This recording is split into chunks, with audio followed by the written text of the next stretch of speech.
Task force है वो बड़ी तेज़ी के साथ वो काम कर रही हैं।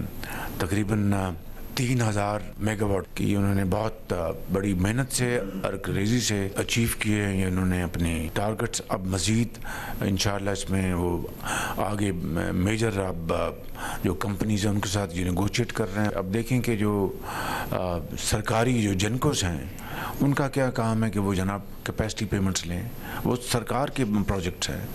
और मैं समझता हूँ कि फिर जो डॉलराइज जो ले रहे हैं, मैं समझता हूँ कि वो भी एक बहुत बड़ा एक चैलेंज है। वज़ीर आज़म शहबाज शरीफ बिजली बनाने वाली सरकारी कंपनियों को कैपेसिटी पेमेंट दिए जाने पर हैरान। काबीना से खिताब में कहा, डॉलर्स में अदायगी ये हुकूमत के लिए बड़ा चैलेंज है।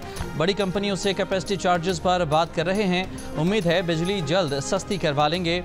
वज़ीर आज़म की ज़ेर सदारत वफाकी काबीना ने 14 IPPs के साथ नज़रसानी शुदा मुआहदों की मंजूरी दे दी। 14 IPPs के मुनाफे और लागत में 802 अरब रुपए की कमी की तजवीज़ मंजूर। इन IPPs से गुज़िश्ता सालों के इजाफी मुनाफे की मद में 35 अरब रुपए कटौती की जाएगी। हुकूमत को 1.4 खरब रुपए की बचत होगी। कुरम में हालात की बेहतरी के लिए पुरुमीद वज़ीर आज़म ने कहा, अमन मुआहदे को एक धचका लगने के बाद अब ग़िज़ा और दवाओं की सप्लाई शुरू हो चुकी है। पाक फ़ौज आर्मी चीफ की क़यादत में फितना ख़वारिज के खिलाफ निबर्दाज़मा है। बलूचिस्तान में भी दहशत गर्दों को हलाक किया गया है।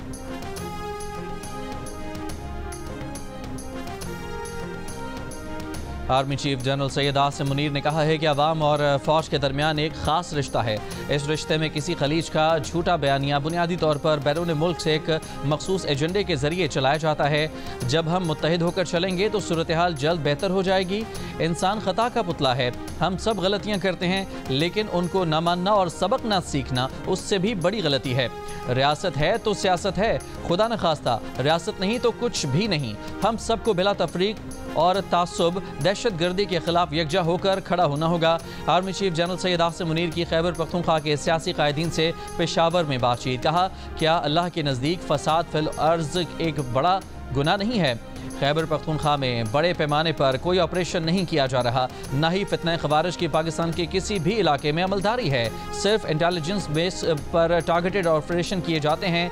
अफगानिस्तान से सिर्फ फितना ख़वारिज की अफगानिस्तान में मौजूदगी और सरहद पार से पाकिस्तान में दहशत गर्दी फैलाने पर इख्तलाफ है। ये इख्तलाफ उस वक्त तक रहेगा जब तक वो इस मसले को दूर नहीं करते।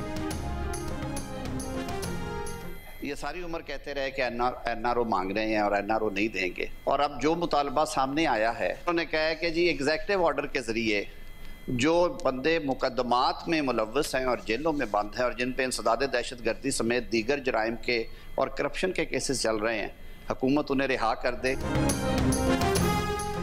आज़म नज़ीर तारड़ का PTI पर NRO मांगने का इल्ज़ाम। कहा, सारी ज़िंदगी कहते रहे कि NRO नहीं देंगे। अब PTI ने मुतालबा किया है कि उनके कैदी एग्जेक्टिव ऑर्डर के ज़रिए रिहा किए जाएँ।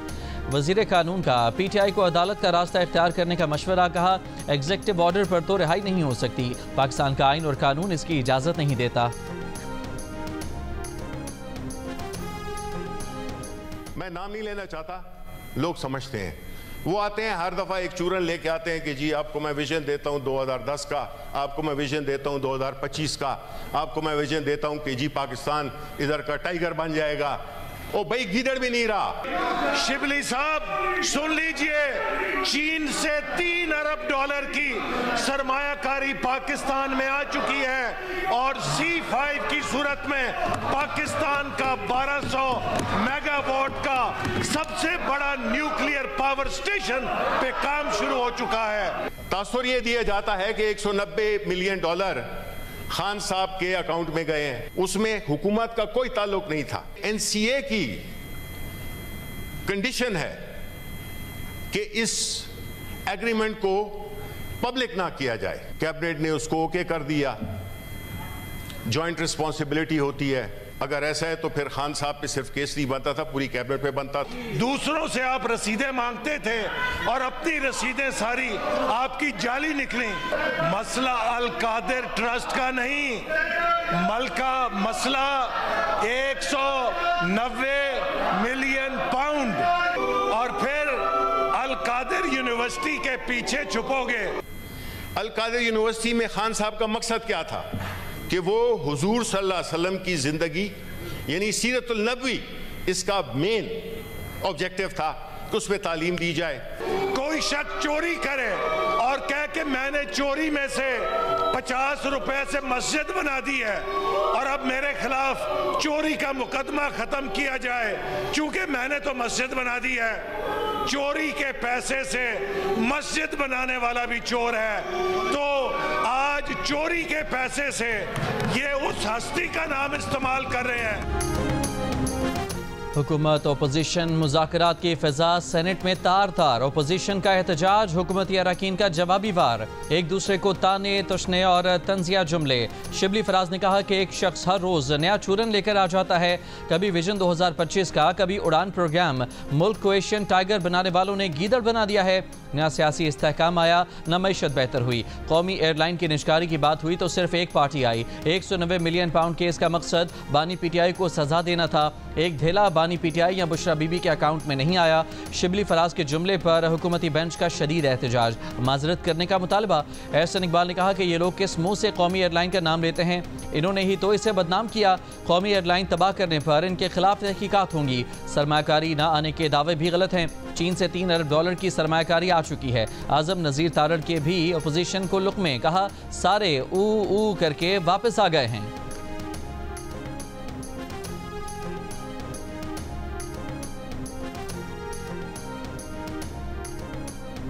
मैं मुबारकबाद पेश करता हूँ अपने वज़ीर आज़म मियाँ शहबाज शरीफ साहब को कि उन्होंने अपोजिशन की ज़ुबानों में गीदड़ की ज़ुबान डाल दी है और ये सारे मिलके ऊ करके वापस गए हैं अपनी लॉबी में।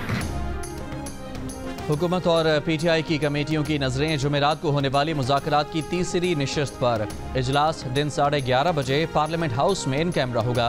पीटीआई तहरीरी मुतालिबात पेश करेगी। चेयरमैन पीटीआई बैरिस्टर गौहर ने कहा है कि अलकादिर ट्रस्ट केस का जो भी फैसला हो उसका मुज़ाकरात पर कोई असर नहीं पड़ेगा। बानी पीटीआई ने वाज़ेह कर दिया है कि उन्हें कोई डील और रियायत नहीं चाहिए। उम्मीद है कि हुकूमत जुडिशल कमीशन के मामले पर पेशरफ्त करेगी। हुकूमती मुज़ाकराती कमेटी के सरबराह इरफान सिद्दीकी ने कहा है कि अगरचे पीटीआई ने अपने मुतालिबात के लिए 31 जनवरी की तलवार लटकाई है, मगर हुकूमत इससे बहुत पहले ही मुतालिबात पर जवाब दे देगी। ये मुमकिन नहीं है कि उनके तहरीरी मुतालिबात मिलते ही हुकूमत उनका जवाब दे दे। पीटीआई के मुतालिबात भारी भरकम हैं। हुकूमत को 7 जमातों से मुशावरत करनी है।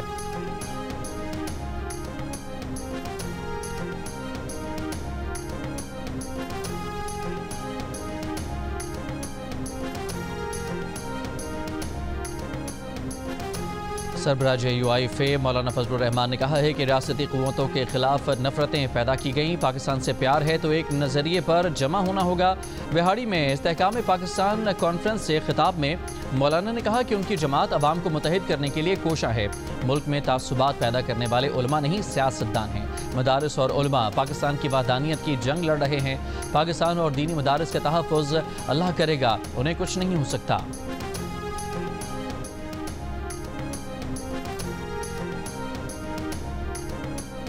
9 मई को जब मिलिट्री तनसीबात को नुकसान पहुंचाया गया तो क्या कोई मज़ामत की गई? 9 मई को लोगों का कोर कमांडर हाउस में पहुंच जाना एक सिक्योरिटी की नाकामी तो है। क्या 9 मई पर किसी फौजी अफसर का ट्रायल हुआ? जस्टिस हसन अजहर रिजवी के सिविलियंस के मिलिट्री ट्रायल केस में सवालात। वजारत दिफा के वकील ख्वाजा हारिस ने कहा कि जानी नुकसान से बचने के लिए तहम्मुल का मुजाहिरा किया गया। इस मामले में किसी अफसर को चार्ज नहीं किया गया। जस्टिस जमाल मंदोखेल ने कहा कि मिलिट्री ट्रायल के दायरे को कुछ ज़्यादा ही वुसअत दी जा रही है। ख्वाजा हारिस ने कहा कि सिविलियंस का ट्रायल अचानक नहीं हो रहा, 1967 से कानून मौजूद है। जस्टिस हसन अजहर रिजवी ने कहा कि जिस FB अली केस का हवाला दिया जा रहा है वो मार्शल लॉ दौर का है। उस वक्त Zulfikar Ali Bhutto civil martial law administrator थे। जस्टिस जमाल मंदोखेल ने सवाल किया कि अगर किसी फौजी की बंदूक चोरी कर ली जाए तो केस कहाँ चलेगा? हथियार से महरूम करना तो फौजी को काम से रोकना ही है। वजारत दिफा के वकील ने जवाब दिया कि यह फैसला हालात व वाक़यात को देख कर किया जाएगा। केस की मजीद समाअत आज फिर होगी।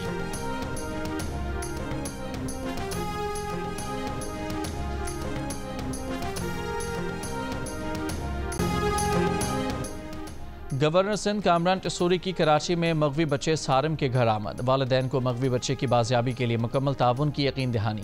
कामरान टिसूरी ने हुकाम को हिदायत दी कि सारिम की बाजियाबी के लिए तमाम वसाइल बरोएकार लाए जाएं।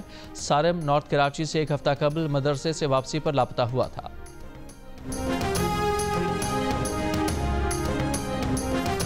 सिक्योरिटी फोर्सेज ने खैबर पख्तूनख्वा के इलाके टांक और तीरा में 2 कार्रवाइयों में 8 खारजी हलाक कर दिए। ISPR के मुताबिक ज़िला टांक में 6 जबकि ज़िला खैबर के इलाके तीरा में 2 खवारिज मारे गए।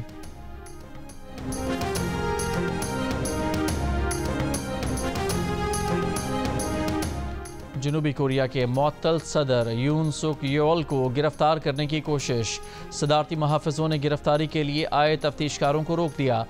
खबर एजेंसी के मुताबिक सर्च और गिरफ्तारी के वारंट दिखाने के बावजूद तफ्तीशकारों को रोक दिया गया। करप्शन इन्वेस्टिगेशन हुकाम के मुताबिक वारंट की तामील से रोकने वालों को हिरासत में लिया जाएगा। अमरीकी ऐवान नुमाइंदगान में ट्रांसजेंडर एथलीट्स से मुताल्लिक बिल पर वोटिंग। ट्रांसजेंडर एथलीट्स को ख़वातीन स्पोर्ट्स में शिरकत से रोकने का बिल मंजूर। बिल के हक़ में 218 वोट पड़े, 2 डेमोक्रेट अरकान भी शामिल। बिल पर सेनेट में वोटिंग होना बाकी। कानून बनने का इम्कान कम है। फेडरल फंडिंग हासिल करने वाले स्कूलों या यूनिवर्सिटियों की ख़वातीन टीमों में ट्रांसजेंडर एथलीट हिस्सा नहीं ले सकेंगे।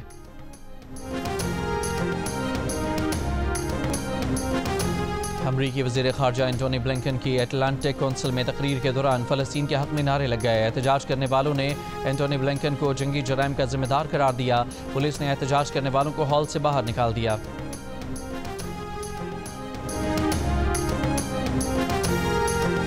गजा जंगबंदी बातचीत में पेशरफ्त। कतरी वज़ीर ख़ारजा के मुताबिक गजा जंगबंदी डील आखिरी मराहिल में है। डील में हायल बड़े मामलात हल कर लिए गए हैं। हमास ने कहा है कि उम्मीद है कि मुज़ाकरात का ये दौर एक वाज़े और जामे मुआहदे पर ख़त्म हो गया। इसराइली फ़ौज की गजा में बमबारी जारी। 24 घंटों में मज़ीद 61 फ़लस्तीनी शहीद, 281 ज़ख्मी। शोहदा की मजमूई तादाद 46,645 हो गई।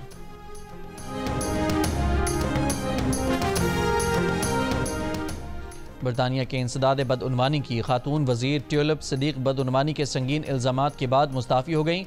ट्यूलिप बांग्लादेश की माजूल वज़ीर आज़म शेख हसीना वाजिद की भांजी हैं। उनकी जायदाद के उनके खाला बांग्लादेश की माजूल वज़ीर आज़म शेख हसीना वाजिद से जुड़े होने के इल्ज़ामात हैं।